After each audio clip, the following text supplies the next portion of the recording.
When Google Analytics 4 was launched, it was missing a metric that we all knew and hated. And that metric was bounce rate. I mean, everyone hates bounce rate, right?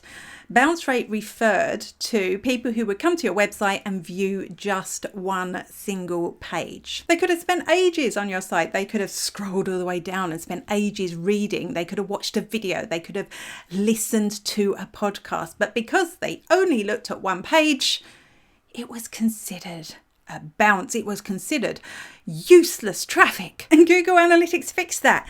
Yay! No more bounce rate. Instead, they gave us this wonderful thing called engagement rate, which I've made a video about before, so I'll link that below.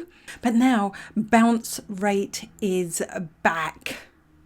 They've added it back in, but thankfully it is not a metric that bounces out at you.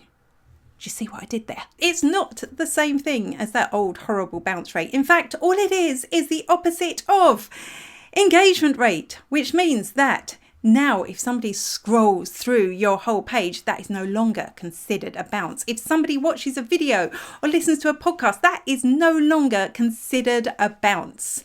It's completely different. But if you really want to look at your bounce rate, I mean, why would you do that?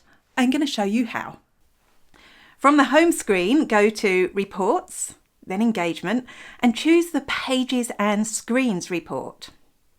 Now, as I said, bounce rate isn't automatically here. You need to add it. So click on the little pencil, click on Metrics, start typing in bounce rate and select it from the drop-down menu when it appears.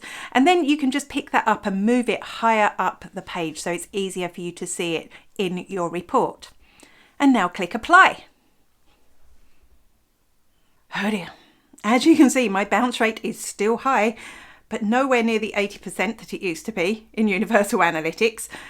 There's a few pages that are doing really badly. For example, look at my homepage. My homepage has an above average bounce rate for my website. That can't be good. It's a bit embarrassing, actually. There's some blog posts that also have a high bounce rate, and the homepage of my blog, very bouncy indeed.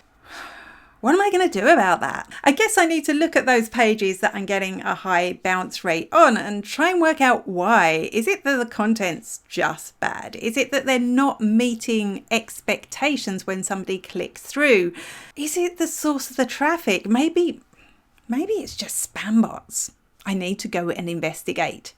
That's me. Now it's your turn. You go and check out your engagement rate and your bounce rate and see what you discover.